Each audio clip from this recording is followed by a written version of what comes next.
India TV YouTube channel को subscribe करें और बेल आइकन दबाएं। प्रधानमंत्री नरेंद्र मोदी इस वक्त किसानों से संवाद कर रहे हैं, आपको सीधा लिए चलते हैं। आपके विकास और किसानों की भलाई के लिए काम कर रही है। बहुत बहुत धन्यवाद, बहुत बहुत शुभकामनाएं।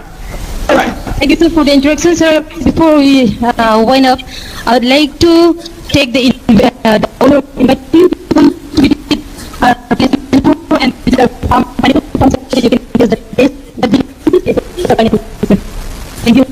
thank you for the introduction, sir. धन्यवाद। Thank you. धन्यवाद। माननीय प्रधानमंत्री जी का किसानों से संवाद हेतु बहुत बहुत धन्यवाद। हम माननीय प्रधानमंत्री जी से देश को संबोधित करने का अनुरोध करेंगे। माननीय प्रधानमंत्री।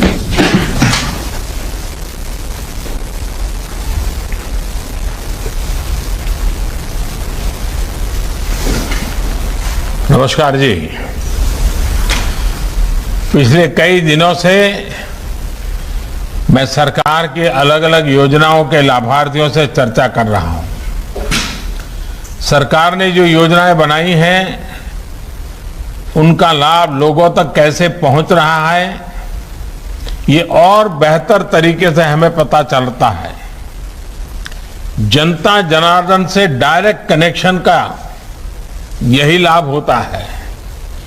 इस कार्यक्रम में उपस्थित केंद्रीय मंत्रिमंडल के मेरे सभी सहयोगीगण, देश भर के अनेक राज्यों से उपस्थित आदरणीय मुख्यमंत्रीगण, लेफ्टिनेंट गवर्नर और उप मुख्यमंत्रीगण, राज्य सरकारों के मंत्री, अन्य महानुभाव, देश भर से जुड़े किसान और भाइयों बहनों, आज देश के लगभग 10 करोड़ किसानों के बैंक खाते में 19,500 करोड़ रुपए के से भी अधिक ये रकम सीधी उनके खाते में ट्रांसफर हो गई है। और मैं देख रहा हूं कई अपने मोबाइल में चेक कर रहे आया क्या, और फिर एक दूसरे को ताली दे रहे हैं। आज जब बारिश का मौसम है और बुआई भी जोरों पर है, तो ये राशि छोटे किसानों के बहुत काम आएगी। आज 1 लाख करोड़ रुपए के कृषि ट्रांसफर इंफ्रास्ट्रक्चर फंड को भी 1 साल पूरा हो गया है। इसके माध्यम से हजारों किसान संगठनों को मदद मिल रही है। भाई और बहनों, सरकार किसानों को अतिरिक्त आय के साधन देने के लिए, नई नई फसलों को प्रोत्साहित करने के लिए पूरी तरह प्रतिबद्ध है। मिशन हनी बी ऐसा ही एक अभियान है। मिशन हनी बी के चलते बीते साल हमने लगभग 700 करोड़ रुपए के शहद का एक्सपोर्ट किया है, जिससे किसानों को अतिरिक्त आय हुई है। जम्मू कश्मीर का केसर तो वैसे भी विश्व प्रसिद्ध है। अब सरकार ने यह फैसला लिया है कि जम्मू कश्मीर का केसर देश भर में नाफेड की दुकानों पर उपलब्ध होगा। इससे जम्मू कश्मीर में केसर की खेती को बहुत प्रोत्साहन मिलने वाला है। भाई और बहनों, आप सभी से यह संवाद ऐसे समय में हो रहा है जब हम आजादी का अमृत महोत्सव मना रहे हैं। अब से कुछ दिन बाद ही 15 अगस्त आने वाला है। इस बार देश अपना 75वां स्वतंत्रता दिवस मनाने जा रहा है। ये महत्वपूर्ण पड़ाव हमारे लिए गौरव का तो है ही, ये नए संकल्पों, नए लक्ष्यों का भी एक बहुत बड़ा अवसर है। इस अवसर पर हमें ये तय करना है कि आने वाले 25 वर्षों में हम भारत को कहां देखना चाहते हैं। देश जब आजादी के 100 वर्ष पूरा करेगा 2047 में 2047 में, तब भारत की स्थिति क्या होगी ये तय करने में हमारी खेती, हमारे गांव, हमारे किसानों की बहुत बड़ी भूमिका है। ये समय भारत की कृषि को एक ऐसी दिशा देने का है जो नई चुनौतियों का सामना कर सके और नए अवसरों का भरपूर लाभ उठा सके। भाई और बहनों, इस दौर में बहुत तेजी से हो रहे बदलावों को हम सभी साक्षी हैं। चाहे मौसम और प्रकृति से जुड़े बदलाव हो, खान पान से जुड़े बदलाव हो, या फिर महामारी के कारण पूरी दुनिया में हो रहे बदलाव हो। हमने बीते 1.5 वर्ष में कोरोना महामारी के दौरान इसको अनुभव भी किया है। इस कालखंड में देश में ही खान पान की आदतों को लेकर बहुत जागरूकता आई है। मोटे अनाज की, सब्जियों और फलों की, मसालों की, ऑर्गेनिक उत्पादों की डिमांड अब तेजी से बढ़ रही है। इसलिए भारतीय कृषि, उसको भी अब इसी बदलती आवश्यकताओं और बदलती मांग के हिसाब से बदलना ही है। और मुझे हमेशा से विश्वास है कि हमारे देश के किसान इन बदलावों को जरूर आत्मसात करेंगे।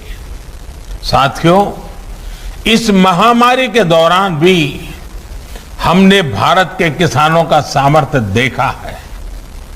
रिकॉर्ड उत्पादन के बीच सरकार ने भी प्रयास किया है कि किसानों की परेशानी कम से कम हो। सरकार ने खेती और इससे जुड़े हर सेक्टर को बीज, खाद से लेकर अपनी उपज को बाजार तक पहुंचाने के लिए हर संभव प्रयास किए हैं, उपाय किए हैं। यूरिया की सप्लाई निर्बाध रखी, डीएपी जिसके दाम अंतर्राष्ट्रीय बाजार में इस कोरोना के चलते कई गुना बढ़ गए, उसका बोझ भी हमारी सरकार ने किसानों पर पड़ने नहीं दिया। सरकार ने तुरंत इसके लिए 12,000 करोड़ रुपए का इंतजाम किया। साथियों, सरकार ने खरीफ हो या रबी सीजन, किसानों से एमएसपी पर अब तक की सबसे बड़ी खरीद की है। इससे धान किसानों के खेतों में लगभग 1,70,000 करोड़ रुपए और गेहूं किसानों के खाते में लगभग 85,000 करोड़ रुपए डायरेक्ट पहुंचे हैं। किसान और सरकार की इसी साझेदारी के कारण आज भारत के अन्न भंडार भरे हुए हैं। लेकिन साथियों, हमने देखा है कि सिर्फ गेहूं, चावल, चीनी में ही आत्मनिर्भरता काफी नहीं है, बल्कि दाल और तेल में भी आत्मनिर्भरता बहुत आवश्यक है। और भारत के किसान ये करके दिखा सकते हैं। मुझे याद है कि कुछ साल पहले जब देश में दालों की बहुत कमी हो गई थी, तो मैंने देश के किसानों से दाल उत्पादन बढ़ाने का आग्रह किया था।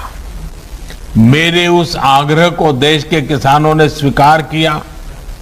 परिणाम ये हुआ कि बीते 6 साल में देश में दाल के उत्पादन में लगभग 50% की वृद्धि हुई है। जो काम हमने दलहन में किया या अतीत में गेहूं धान को लेकर किया, अब हमें वही संकल्प खाने के तेल के उत्पादन के लिए भी लेना है। ये खाद्य तेल में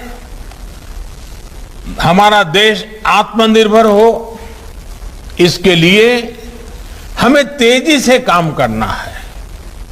भाइयों और बहनों, खाने के तेल में आत्मनिर्भरता के लिए अब राष्ट्रीय खाद्य तेल मिशन ऑयल पाम का संकल्प लिया गया है। आज देश भारत छोड़ो आंदोलन को याद कर रहा है, तो इस ऐतिहासिक दिन ये संकल्प हमें नई ऊर्जा से भर देता है।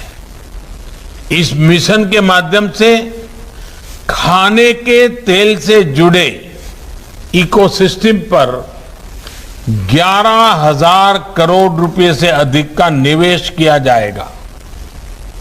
सरकार ये सुनिश्चित करेगी कि किसानों को उत्तम बीज से लेकर टेक्नोलॉजी, उसकी हर सुविधा मिले।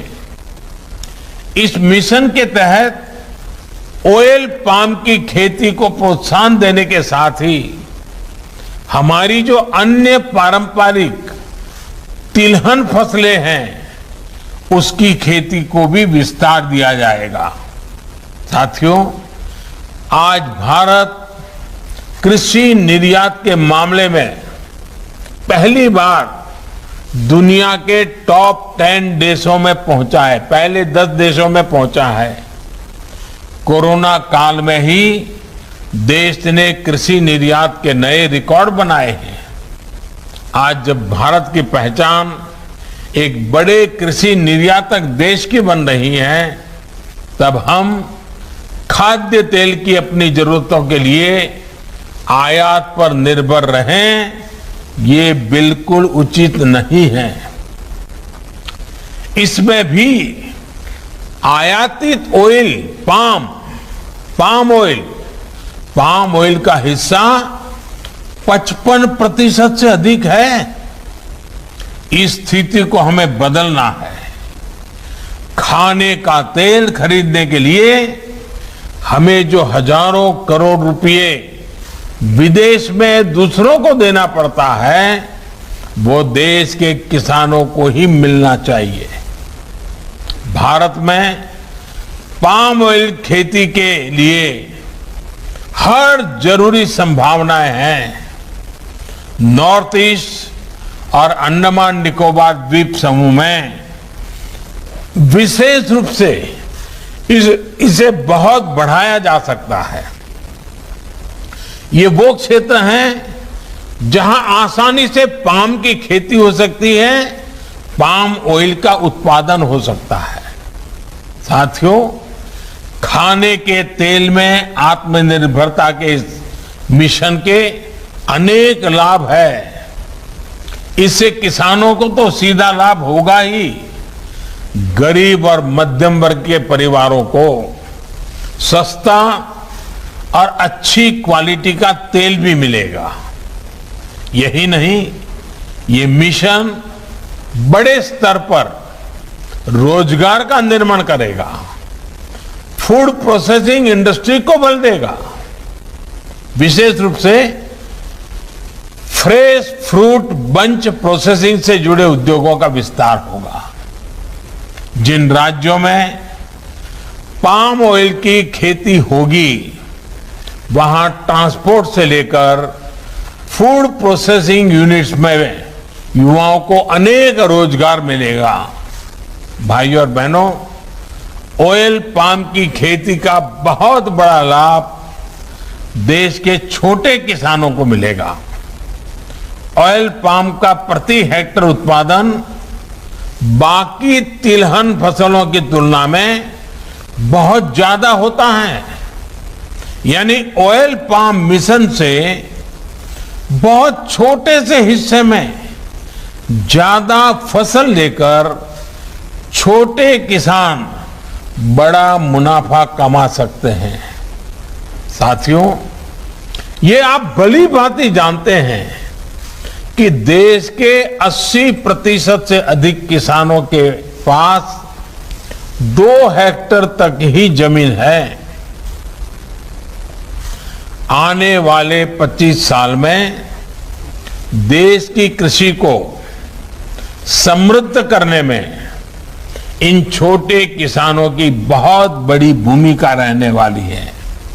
इसलिए अब देश की कृषि नीतियों में इन छोटे किसानों को सर्वोच्च प्राथमिकता दी जा रही है। इसी भावना के साथ बीते सालों में छोटे किसानों को सुविधा और सुरक्षा देने का एक गंभीर प्रयास किया जा रहा है। पीएम किसान सम्मान निधि के तहत अब तक 1,60,000 करोड़ रुपए किसानों को दिए गए हैं। इसमें लगभग 1 लाख करोड़ रुपए तो कोरोना के मुश्किल समय में ही छोटे किसानों तक पहुंचे हैं। यही नहीं, कोरोना काल में ही 2 करोड़ से ज्यादा किसान क्रेडिट कार्ड जारी किए गए, जिनमें से अधिकतर छोटे किसान हैं। इनके माध्यम से किसानों ने हजारों करोड़ रुपए का ऋण भी लिया है। कल्पना कीजिए, अगर ये मदद छोटे किसानों को ना मिलती तो 100 वर्ष की इस सबसे बड़ी आपदा में उनकी क्या स्थिति होती। उन्हें छोटी छोटी जरूरतों के लिए कहां कहां नहीं भटकना पड़ता। भाई और बहनों, आज जो कृषि इंफ्रास्ट्रक्चर बन रहा है, जो कनेक्टिविटी का इंफ्रास्ट्रक्चर बन रहा है, या फिर जो बड़े बड़े फूड पार्क लग रहे हैं, इनका बहुत बड़ा लाभ छोटे किसानों को ही हो रहा है। आज देश में विशेष किसान रेल चल रही है। इन ट्रेनों से हजारों किसानों ने अपना उत्पाद कम कीमत में, ट्रांसपोर्ट का खर्चा बहुत कम, देश की बड़ी बड़ी मंडियों तक पहुंचाकर अधिक कीमत से माल बेचा है। इसी प्रकार जो विशेष इंफ्रास्ट्रक्चर फंड है, इसके तहत भी छोटे किसानों के लिए आधुनिक भंडारण की सुविधाएं तैयार हो रही है। बीते साल में 6,500 से अधिक प्रोजेक्ट स्वीकृत हो चुके हैं। ये प्रोजेक्ट जिनको मिले हैं, उनमें किसान भी हैं, किसानों की सोसाइटी और किसान उत्पादक संघ भी है, सेल्फ हेल्प ग्रुप भी है और स्टार्टअप्स भी हैं। हाल में एक और बड़ा फैसला लेते हुए सरकार ने तय किया है कि जो राज्यों में हमारी सरकारी मंडियां हैं, उनको भी इस फंड से मदद मिल सके। तो प्रधानमंत्री नरेंद्र मोदी को आप सुन रहे थे। किसान सम्मान निधि के तहत अगली किश्त किसानों को जारी की गई है। इस बड़ी खबर पर लगातार हमारी नजर बनी हुई है। जल्द लौट रहे हैं एक छोटे से ब्रेक के बाद। नमस्ते, मैं हूं मीनाक्षी जोशी। वीडियो और खबरों से अपडेट रहने के लिए India TV YouTube channel subscribe करें, बेल आइकन दबाना ना भूलें। जुड़े रहें इंडिया टीवी के साथ।